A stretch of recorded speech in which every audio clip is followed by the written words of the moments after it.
Howdy YouTube, a really cool review for you today, and that's because we're taking a look at the limited edition 1/18 scale, his 2005 100th Grand Prix winning car.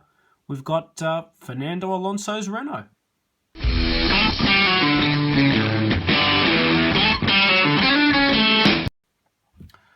So special thank you to Glenn and my girlfriend's family for giving this to me as a really awesome birthday gift.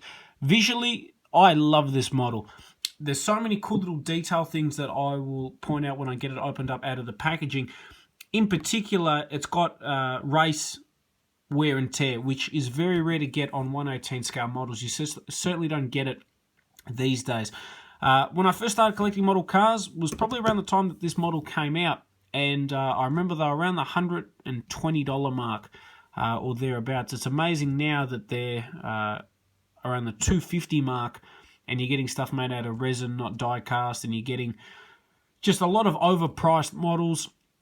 A similar situation to what you had back then, where you got two different manufacturers making F1 models. Here it was Hot Wheels and Mini Champs. Now you've got Mini Champs, Spark, True Scale. You've got a few different, and they're all at an excessive price point, which I'm not a big fan of personally. But anyway, that's for another video. The packaging looks great. Obviously, there's a nice 100 there on the side. Fernando Alonso, probably my favourite driver. Not of all time, but he's pretty damn close. He's definitely my favourite current driver, that's for sure. Visually, the Renault colour scheme looks really nice. I remember as a kid, I always loved the Renault colour scheme, and in particular Benetton as well. I was a big fan of. So a really cool model. Really excited to get it opened up and out of packaging. Just want to quickly show you this because I thought it was awesome. On the back there is a nice shot of the Renault engine, and there we have one of the first ever Renault F1 turbo cars, which looks still to this day beautiful. And then you have the modern car, which is starting to lose the good looks. You know, you're getting all this winglet rubbish on the sides. Now the cars look hideous. And with the halo system next year, I think it's going to be even worse. But anyway, let's go through their wins. We had Jean-Pierre Jabouille in Magny-Cours, first win in a turbo car, I'm pretty sure. Riccardo Patrese, he was one of my favourite drivers as well. Awesome. In 91, possibly, obviously with Williams, but I believe the Canon sponsorship just before they ended up getting the Rothmans. Damon Hill, 93. I like how there's just such a giant gap in between here. It's only a couple of years, but anyway, it is what it is. And then we have 96. That's a huge turnaround. Like, you look at, it took them like a ridiculous amount of time nearly to get to 25. Then it took them just a really rapid period of time to get to 75.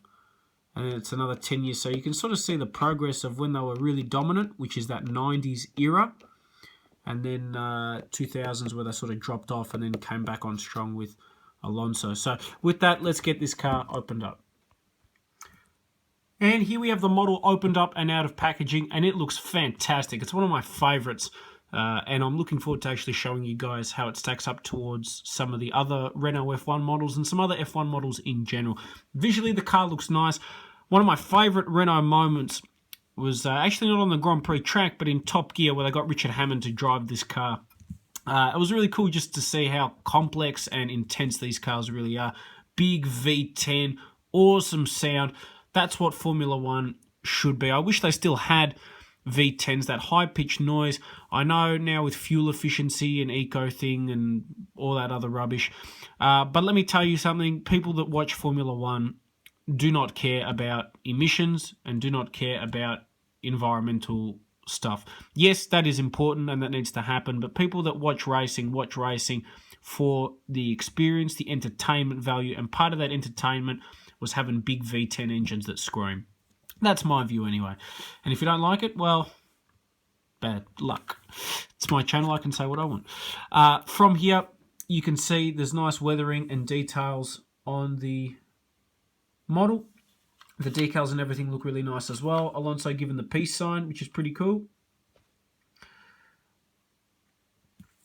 To me, I always thought it was interesting. It was like he came along, dethroned Shuey. Shuey retired, and he was the next big thing. But he didn't really get to enjoy his spot there because of the rise of Lewis Hamilton. So, and then obviously, I guess he's a victim of his own circumstance as well. Chopping and changing from teams has meant he's with a very uncompetitive McLaren.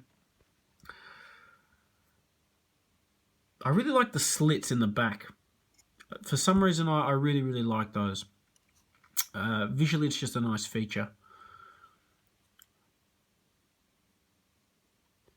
The wear and tear on this too looks really, really nice. I'm not sure how well it comes across on camera, but in person, it looks like there's a nice mix. Like over here, you've got like a really bright, fresh looking paint. Same at the top here.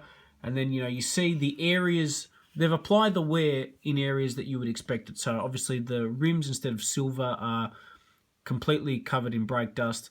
Same as the actual Michelin logos. Over here you've got, where the cooling and everything happens.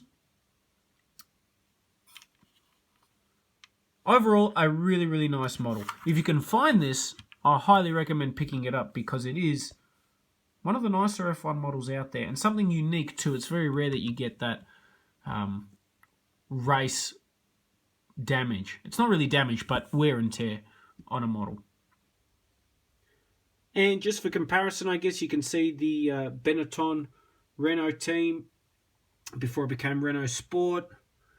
And then, of course, you've got towards the end of their run, and then when Alonso came back in 2009 with the team as well. So some pretty cool models. Definitely, I think this one visually is the nicest, followed closely, I think, by the two earlier Benetton models. I've got a huge soft spot for those cars.